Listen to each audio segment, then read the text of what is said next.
September's usually a fun month, leaves start to change, fall's upon us, kids go back to school, heck, it's my birthday, but it's also traditionally been when we see new iPhones, and it looks like this September will be no different with the iPhone 7, iPhone 7 Plus, and possibly even an iPhone 7 Pro. Let me show you what I think the iPhone 7 Plus is going to look like. So last week, our friend Lou from Unbox Therapy took a look at a prototype phone that we think might be the iPhone 7 Plus. His version is a little bit different than what we have here. His featured a 3-pin connector on the back, similar to the smart connector we see on the iPad Pro. If that does make it to an Apple phone, presumably that will be for a third brand new line of iPhones called the Pro. Check out Lou's video though, we'll link to it down below. Looking at the prototype that we have in front of us, sent to us from the folks at Besound, there's a lot different here than what you see with the current iPhone 6s Plus. So first, that giant camera hump with 2 sensors nestled inside. So 2 sensors, presumably going to give you improved optics. We've also seen 2 sensors used for things like stereoscopic 3D, like the Evo 3D a few years back, but I would not bet that's the direction Apple is going to go here. You can probably say we'll have higher megapixel count built into those sensors, probably better low light and higher resolution pictures overall. But with that bigger camera hump,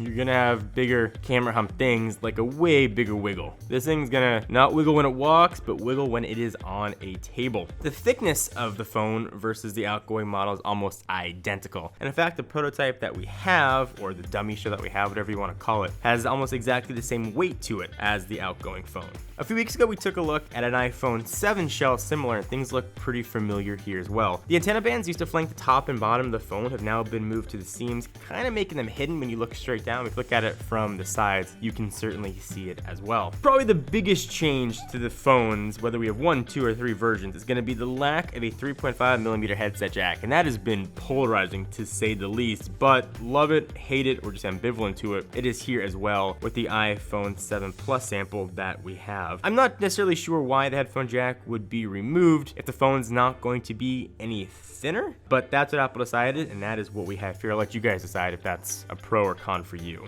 Other things to note on the back of this phone, and difference from Lou's video, the font that says iPhone is a bit different. Also, the font that we have is in white. The Apple logo is also in white, not sort of shiny metallic like we have with the outgoing phones. One of the more recent iPhone rumors that's been getting a lot of steam the past few days is regard to that Touch ID home button, and in fact, it's not going to be a depressible button. On our sample, it still is, like previous Touch ID buttons we've seen in the past, going to be replaced with a sort of a haptic feedback, similar to what we've got with the Magic Trackpad and the Force Touch Trackpad in the MacBook Pro. So you'll tap it, get a little bit of a bump, and you can know you pressed it. That lends itself to potentially software updates, things like long pressing of the home button and sort of quick taps you can do that maybe could do different things with software with iOS 10 or next iterations of iOS. Other than that though, this looks like the very similar design language we've seen for the past few generations of phones, save for antenna bands being moved and the camera sensor now doubling in size to having 2. Rest of the placements are pretty similar. You've got sensors in the same spot, you've got the flash in the same spot. If you look at these phones from the front, you really can't tell the difference between the 7 Plus and the 6s Plus. So if this is what Apple bestows upon us in a few short weeks, is it enough for you guys to upgrade? Is it going to make you want to run into the warm embrace of Android or another operating system? Or you want to see us do a comparison with our iPhone 7 sample? Give the video a thumbs up to let us know. Until next time, I'm John Ranger from Techno Buffalo. Catch you guys next video.